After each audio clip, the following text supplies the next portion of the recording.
Salve, camaradas, tudo bem? O tema do vídeo de hoje do canal é respondendo perguntas, questionamentos e ataques, parte 2.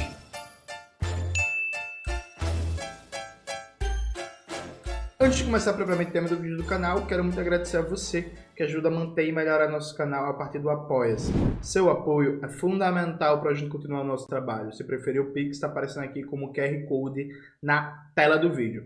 Lembrando que a gente tem uma lista de transmissão, né, no Zap, no WhatsApp, com todo o conteúdo que a gente produz e recomenda. Entra lá, está aparecendo aqui o QR Code na tela do vídeo e o link está na descrição do vídeo também. Hoje eu vou fazer um vídeo que eu já fiz desse modelo antes, que é responder, né, algumas perguntas, alguns questionamentos, alguns ataques, algumas calúnias, algumas coisas. Já tem um vídeo desse no canal, e agora eu vou fazer outro, né? Peguei aqui, selecionei nesse mês agora e parte do mês que passou, algumas questões para fazer com vocês. Primeira questão, como vários de vocês devem saber, eu vou para o Irã, né? Com a Estrela Vermelha, agora em outubro. Bota aí na tela, Maxwell, o link, o pacote da Estrela Vermelha. E aí tem várias pessoas mandando questionamento. Jones, você vai pro Irã, mas o Irã é contra direitos de homossexuais, o Irã é contra direitos das mulheres e por aí vai. Veja, já fiz um vídeo no canal, eurocentrismo, orientalismo e o caso do turismo, alguma coisa assim. Maxwell vai lembrar que vídeo é esse. Coloca na tela, Maxwell, por favor.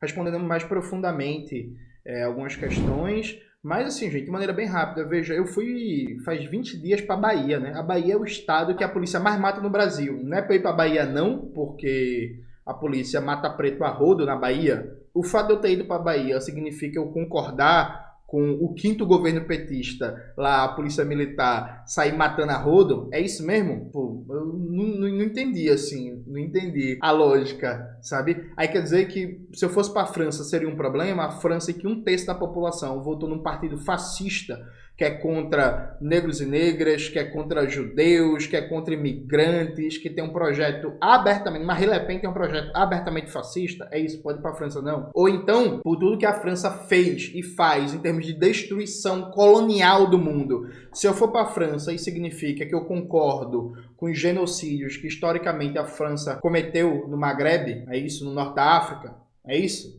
Se eu for para a Itália agora, se eu viajar para a Itália, isso significa que eu sou fascista? Porque o governo da Itália hoje é um governo fascista, da Giorgia Meloni. Então se eu for para a Itália, significa o quê? Que eu concordo com o fascismo, é que eu acho o fascismo legal? É isso?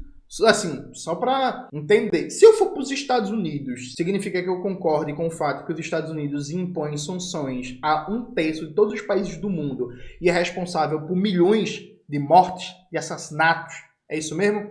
Quer dizer que se eu, sei lá, for para os Estados Unidos, pro turismo não, que eu não queria pôr uma merda dessa pro turismo, né? Mas, sei lá, vou a trabalho, vou pra uma conferência acadêmica, qualquer merda dessa. Aí se eu for para Nova York, isso significa que eu concorde com os Estados Unidos na mal chamada guerra ao terror terem matado mais de 5 milhões de pessoas? É isso mesmo? De verdade, assim, eu tenho dificuldade em entender esse raciocínio. Tenho dificuldade, muita dificuldade mesmo, assim, de entender. Porque, quer dizer, que no caso do Irã, se você for pro país, significa que você está passando pano para a política odiosa que o país tem em relação a homossexuais, por exemplo. Mas se você for para a França, isso não significa que você está passando pano em relação à política odiosa que a França tem contra vários países africanos e contra minorias nacionais, muçulmanos, negros e negras no seu próprio país. É isso? É isso? Assim, eu tenho dificuldades, assim, de entender essa lógica. Quer dizer que se eu for para São Paulo, turistar em São Paulo, isso significa que eu estou passando pano para uma das maiores populações carcerárias da América Latina. Ou se eu for para o Rio de Janeiro, significa que eu estou passando pano para a milícia. Sabe, gente, eu não entendi em que momento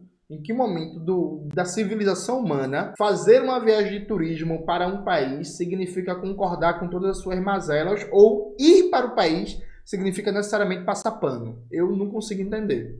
Eu tenho seríssima dificuldade de entender. Será que vocês estão preocupados mesmo com LGBTs, com mulheres? Ou isso é basicamente eurocentrismo? Vamos lá. Porque assim, com todos os problemas e políticas odiosas que o Irã tem internamente, o Irã nunca fez o mal ao mundo que a França fez. Vamos lá, gente. Por exemplo, para não falar dos Estados Unidos, que aí é sacanagem, né? E assim, eu não não consigo ver gente de esquerda problematizando outras pessoas e indo para a França. Eu não consigo ver. Então, como é que é assim? Eu tenho dificuldade de entender essa crítica, né? Isso nem é crítica. Cá entre nós, né, gente? Segunda questão, volta e meia aparece, né? Especialmente, não só, mas por um inserista que me acompanha. É assim, Jones, eu gosto de você, mas você ainda é identitário, você tem um lado identitário. O que é ter um lado identitário? É porque eu sou preta, é? Eu falo de racismo, eu sou identitário. São malucas, gente. Entendeu? Assim, surreal, né? O que é ser identitário? Ser identitário. O que é ser identitário? Vamos lá. Vocês acharam o quê? Vocês acharam pós-modernismo na minha análise? Vocês acharam isso? Vocês acharam o quê? Uma perspectiva garveísta na minha análise? Vocês acharam uma perspectiva liberal na minha análise?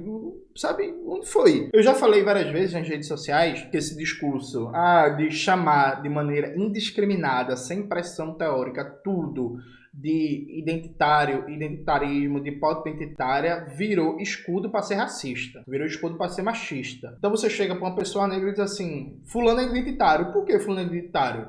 Isso significa o que concretamente? Vocês estão dizendo o quê? Que eu tenho análises liberais ou pós-modernos da questão racial? Porque assim, se você falar para mim, X pessoa tem uma perspectiva identitária, o que é que eu vou pensar? Eu vou pensar, por exemplo, no livro do Asa Hayden, Armadilhas da Identidade, Raça e Classe nos Dias de Hoje, publicado pela editora Veneta. Bota aí na tela, Maxwell, por favor. E aí, o Asa Hayden descreve o que é a política identitária na perspectiva dos Estados Unidos, né? Muito ligado a uma dinâmica de influência teórica do pós-modernismo, do liberalismo, uma perspectiva que não tem horizonte, né, de luta anticapitalista, que não tem horizonte de transformação coletiva e por aí vai. E aí, assim, é isso que vocês estão falando? Porque se foi isso, eu não entendi. Parece, é identitário. Por quê? Porque é preto. Não, isso é racismo, viu, gente? Assim, você chamar uma pessoa negra de identitária sem você apresentar na análise dela elementos com precisão teórica, viu, gente? De pós-modernismo, de liberalismo, de reacionarismo garveísta, por exemplo.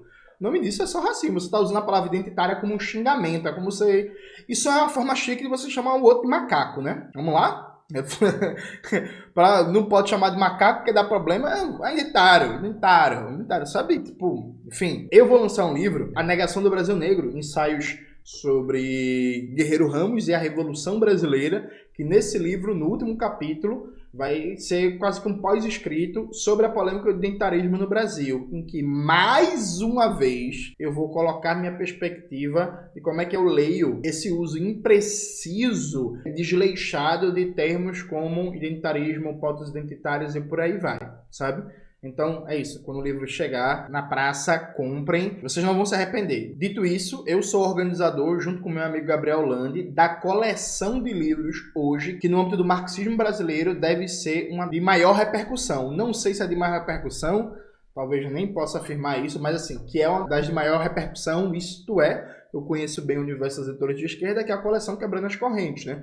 A gente publicou o livro Revolução Africana, uma ontologia do pensamento marxista, Raça, Classe e Revolução, a luta pelo poder popular nos Estados Unidos e Pátria Socialista ou Morte, o marxismo caribenho e latino-americano. É só ler lá. Pau no liberalismo, pau no pós-modernismo, pau no garveísmo e etc e tal. Então, enfim, vocês são racistas, né? Alguns, assim, e tal. Outros estão confusos. E aí, quem tá confuso, dá tempo de se desconfundir, né? Estudar, melhorar, por aí vai. Outra que apareceu muito. Jones, por que você não é candidato a vereador nessa eleição? Veja, gente, eu já expliquei isso no canal, eu tenho um vídeo. Por que eu não sou candidato nessa eleição? Bota aí na tela, Maxwell, que a gente explica em detalhes porque eu não sou candidato nessa eleição. O PCBR, meu partido, não tem registro eleitoral ainda, então não dava para lançar candidatura. Simples e objetivamente. A resposta é bem curta. Por que não dava? Porque a gente não tem registro eleitoral. Aí, claro, apareceu muita pergunta. Por que não fez filiação democrática em outro partido? A gente fez o debate coletivo no PCBR sobre filiação democrática. Eu defendi a filiação democrática no âmbito da minha organização e perdeu. E aí o debate é coletivo, sabe? Ninguém aqui é estrela que decide as coisas sozinho, não. O debate é coletivo. Eu defendi a filiação democrática. Perdeu, não vai ter filiação democrática. Acabou-se. Eu, inclusive, hoje, eu acho que eu defendi a posição errada. Eu não vou externar aqui porque eu imagino que no pós-eleição, né, quando a gente tiver a reunião da direção nacional do PCBR para avaliar o que foi nossa participação eleitoral, a partir da plataforma municipal do PCBR, coloca aí, Maxwell, a imagem na tela, por favor, da plataforma, está no site em Defesa do Comunismo, a gente vai fazer um debate também mais amplo do que foi a própria decisão no começo do ano de não fazer filiação democrática. E eu vou fazer uma autocrítica, porque eu defendi filiação democrática e agora, olhando tudo que aconteceu nesse ano, eu acho que eu defendi a posição errada. Eu não vou adiantar isso no vídeo, porque, enfim, isso é tema para reunião da minha organização. E é isso. Então, esse ano não deu para ser candidato. Gostaria de ser candidato? Gostaria muito. Gostaria de ser candidato a vereador, primordialmente, porque a chance de ganhar era altíssima, altíssima. E aí teria um aparelho gigantesco para ampliar o trabalho de comunicação, de disputa política e tal. Se eu faço tudo que eu faço, tendo só 2 pessoas trabalhando comigo, imagina tendo um gabinete de vereança, sabe? Enfim, seria uma potência. Ou então até, a depender da conjuntura da situação, candidatura a prefeito de Recife. Mas não deu, é isso. Paciência, tranquilo. Eu gostaria de 2026 ser candidato, com certeza. Eu adorei, eu já falei isso aqui no canal, viu, gente? Eu adorei cumprir a tarefa eleitoral. Isso pra mim me ajudou muito na minha formação como militante, na minha formação como intelectual que se propõe a pensar o Brasil, na minha formação como comunicador, do meu carisma, na minha capacidade de falar, de traduzir ideias complexas em contexto de pressão, de entrevista, não sei o quê. Eu, claro, teve os momentos ruins, teve os problemas, teve os aperreios, teve o estresse, fiquei doente, emagreci, tive alopécia de tanto estresse, aperreio, as feridas na cabeça, caía pelo da barba, insônia, toda a porra que você imaginar. Mas eu adorei disputar a eleição do ponto de vista de aprendizado político. Para mim, 2022 foi o ano, talvez que em termos de aprendizado condensado, foi o segundo maior. Né? O primeiro foi 2016, porque assim, 2016 foi doideira. Participei de ocupação, participei de Trancasse BR, participei de ocupação de órgão público, participei de Marcha para Brasília. 2016 foi um ano de muita aprendizagem, mas de longe, 2022 foi o segundo ano que eu mais aprendi na minha vida, né, do ponto de vista político, e eu gostaria sim de ser candidato de novo em 2026. Todo mundo sabe disso, isso não é segredo para absolutamente ninguém, mas de novo, depende do PCBR, depende do meu partido. Eu vou defender que eu seja candidato, pode ser que eu não seja aprovado coletivamente, e se não for, suave, é isso. Militante leninista, tem que, dentro de um ambiente realmente democrático, e o PCBR hoje é um ambiente realmente democrático, militante leninista constrói as coisas coletivamente, beleza? Aí vem mais uma questão diretamente ligada às eleições, que sempre aparece, é Jones nunca foi eleito para nada e fica criticando Lula. Eu acho engraçado esse argumento, porque assim, veja, se fosse um militante cirista usando esse argumento, eu ainda compreenderia. Por quê? Porque o Ciro foi deputado estadual, prefeito de capital, aí governador, aí ministro da Fazenda, aí ministro da Integração Nacional, aí deputado federal, aí secretário de saúde do governo do irmão dele, do Cid Gomes, no Ceará. Então, assim, o Ciro, até onde me consta, ele só nunca foi senador e vereador. Então ele passou, e presidente, né, gente? Ele passou por todos os outros cargos da República Burguesa. Então, um militante cirista usar esse argumento, eu até entendo, sabe? Eu acho uma lógica ruim, pensa a política, pensa a liderança política, não como construção de projeto político, mas como se fosse currículo, né? Currículo, quem acumula mais experiência. Agora, um lulista usar esse argumento, eu acho muito curioso, gente, porque assim, o Lula foi candidato a governador de São Paulo, né? Perdeu, e aí foi deputado na Constituinte, que ele odiou ser deputado, que ele mal ia, ele mesmo diz isso e tal. E depois, veja, o Lula nunca foi prefeito, o Lula nunca foi governador, o Lula nunca foi ministro, foi direto para a presidência, direitinho para a presidência. Assim, qual é o argumento de vocês? Ah, não, o Lula é uma líder de massa. Aí, beleza, aí sim, aí líder sindical e tal. Mas, então, no caso, o argumento não é, então, falta de uma trajetória institucional da escadinha, né? Ser vereador, ser deputado estadual, deputado federal, prefeito, governador. Porque, assim, o Lula também não fez isso, não. Aliás, hoje, as figuras de destaque do PT também não fizeram isso, não. Quem é que se debate no PT para ser o sucessor de Lula? Se debate o Haddad e a Janja. A Janja não tem cargo público, enfim. O Haddad, ele ganhou uma eleição para prefeito na base do dedaço do Lula, né? Mas antes disso, o Haddad foi secretário do Ministério da Educação e depois de ministro da Educação sem nunca ter sido vereador, deputado estadual, deputado federal, porra nenhuma. Aí o Haddad foi prefeito, aí quando tentou a reeleição, perdeu em todas as urnas pro João Dória, e aí depois perdeu a campanha presidencial, perdeu uma campanha para governador e agora é ministro. Esses são os dois mais cotados para serem sucessores do Lula.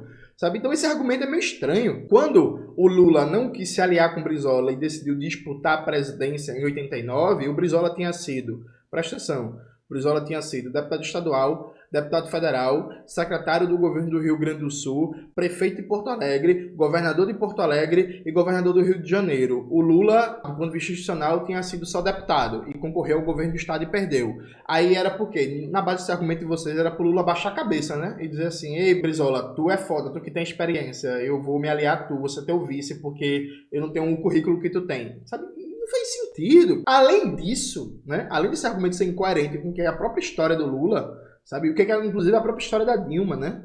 A Dilma também não concorreu a porra de cargo nenhum de ser presidenta, né, gente? Vamos lá? Então, além desse argumento não fazer sentido com a história do Lula, vem cá. Então quer dizer que só pode criticar o Lula quem passou pela escadinha do vereador e tal. Então, a ideia em si não tem mérito nenhum, né? Só tem mérito, só é verdade ou falso, de acordo com quem proferir a ideia. É esse o argumento? É o que? Um lugar de fala institucional? Lugar de fala institucional? Só pode criticar quem já foi presidente. E não foi presidente, cala a boca. Então, pelo argumento de vocês, não pode ninguém criticar Bolsonaro. Porque só pode criticar Bolsonaro quem foi presidente. Não foi presidente, não pode criticar. Sabe? Assim, gente, vamos se respeitar, né? Porra, eu acho que é possível formular um argumento melhor. Eu acho que esse é muito pobre, percebe? Eu acho que esse é um argumento muito pobre e eu acredito no seu potencial. Tenho certeza que você consegue formular um argumento melhor. A última questão é que teve gente reclamando, Johnny, você tá falando muito de São Paulo no seu canal, por causa da eleição de São Paulo. Veja, gente, vamos lá. Quem me acompanha aqui sabe que eu sou um combatente contra o paulistocentrismo em todos os aspectos da minha atuação, seja como comunicador, seja escrevendo, seja recomendando autores e autoras, seja nas palestras pelo Brasil, por aí vai. Tem coisas que vocês só veem aqui no canal, falando da realidade de outras regiões do Brasil, né? Olha a atenção que eu dei para a tragédia no Rio Grande do Sul, sabe? Até onde me consta, eu fui o único que fiz debate sobre a privatização da Bahia Gás, um debate sobre a situação do Piauí, do governo do Rafael Fontelli, enfim, tem vários estádios, várias situações que você só vê aqui no canal. Agora veja, combater o paulistocentrismo não faz com que a gente não considere que São Paulo é a cidade mais importante do país do ponto de vista econômico populacional. São 12 milhões de habitantes e é o terceiro maior orçamento do país. Goste-se ou não, acho bonito ou feio, sabe? Então é claro que a eleição de São Paulo, do ponto de vista de tendências nacionais, tem um peso maior do que, por exemplo, a eleição de Fortaleza. Isso não significa que a eleição de Fortaleza não seja importante, eu estou acompanhando. Isso não significa que a eleição de Teresina não seja importante. Isso não significa que a eleição do Rio Branco, no Acre, em Jundiaí, em Canoas, em Ananindeua e por aí vai, não seja importante. Mas acaba que a eleição em São Paulo envolve direto e indiretamente 12 milhões de brasileiros e acaba tendo um peso específico na conformação do cenário nacional. E aqui esse ponto é importante. Gente, o Pablo Marçal, ele virou um fenômeno político nacional. Algumas pessoas dizem que ele já era, que ele cresceu. Então pode ser, eu aceito para argumentar. Ele se consolidou enquanto fenômeno político nacional. Veja, gente, quando esse imbecil foi dar uma entrevista no Roda Viva e teve 3 milhões de pessoas acompanhando ele ao vivo, não foi só 3 milhões de paulistas não, né, gente? Assim, quando esse bicho foi dar entrevista para a CNN e a entrevista com 48 horas tem quase 5 milhões de acessos, não foi só ele não. Então assim, infelizmente, gente, é isso. Eu não gosto não. Eu, por mim, eu gostaria muito que o grande debate nacional fosse a eleição em Belém, do Pará, sabe? Ou fosse a eleição de Recife, ou fosse a eleição de Porto Alegre. Mas não é pelo próprio peso econômico e pelo tamanho populacional que tem a cidade de São Paulo. Aliado a isso, a gente não pode desconsiderar que além do fenômeno que é o Marçal, né, além do orçamento de São Paulo, o tamanho da população de São Paulo, na eleição de São Paulo está o Guilherme Boulos, que goste-se ou não, isso aqui é uma análise de juízo de fato, não de juízo de valor. O Guilherme Boulos é, nos últimos 15 anos, a principal liderança de esquerda progressista que surgiu no país, enquanto novidade. Então, assim, é claro que vai centralizar mais atenções. Mas, assim, não venha com essa conversa pro meu lado que o meu canal é focado em São Paulo, é paulistocêntrico, que isto não é verdade. Isso simplesmente não é verdade. Muitos vídeos falando da figura do Pablo Marçal, do papel da extrema-direita nessa eleição, acontece pela própria importância que isso tem no cenário nacional, inclusive na própria disputa do campo da extrema-direita, né? É um negócio passageiro, enfim, que reflete um momento conjuntural específico. Acho que é isso, gente. Essas eram as principais questões que estavam aparecendo nas minhas redes sociais nos últimos dias. Você depois vai mandando pergunta, vai me xingando, vai me atacando, não sei o que, por aí vai, que eu posso, em algum momento, pegar isso, sua pergunta, seu elogio, seu xingamento, e tá no parte 3, né? Respondendo perguntas, ataques e por aí vai. Isso é uma coisa que, enfim, as pessoas não são obrigadas a saber, porque tá sempre chegando gente nova por aqui, né, gente? Veja, eu tenho dislexia, né? E eu erro as palavras às vezes, fruto da minha dislexia.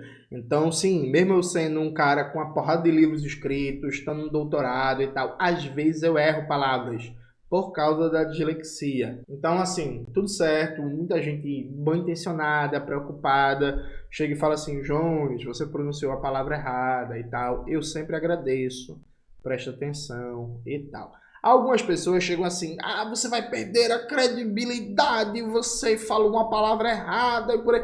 Veja, você não entendeu, meu parceiro. Você entendeu? Então tá suave, né? Eu pronunciei a palavra errada, a entonação do acento. Ou então eu, enfim, usei a palavra errada. Às vezes eu troco alguns sentidos das palavras. Mas você entendeu a frase? Então tá tudo certo, não tem problema não. Tudo de boa e tal. Quem quiser avisar de boa, fique à vontade. Porque quanto mais eu entro ligado para gravar os vídeos, reduz a chance de eu errar. E às vezes o Maxwell não consegue pegar isso na edição do vídeo, né? Então quem quiser avisar de boa, suave, tranquilo, muito de boa. Eu levo isso com muita tranquilidade. Já tô com cabelo branco, já passei dos 30 anos, então não ligo mais para isso não. Já me acostumei, né? Já aprendi a lidar com a minha dislexia. Mas quem quiser, meu Deus, que horrível, você errou a palavra, aí paciência, aí vida delas. É isso, né? Não dá pra agradar todo mundo, nem Deus, nem Mano Brown, né? Agradaram todo mundo, eu não tenho essa pretensão não. É isso, galera, espero que vocês tenham gostado do vídeo hoje do canal. Não se esqueça de se inscrever no canal, ativar o sininho, curtir esse vídeo, compartilhar e tudo isso que vocês já sabem. Um beijo e até a próxima.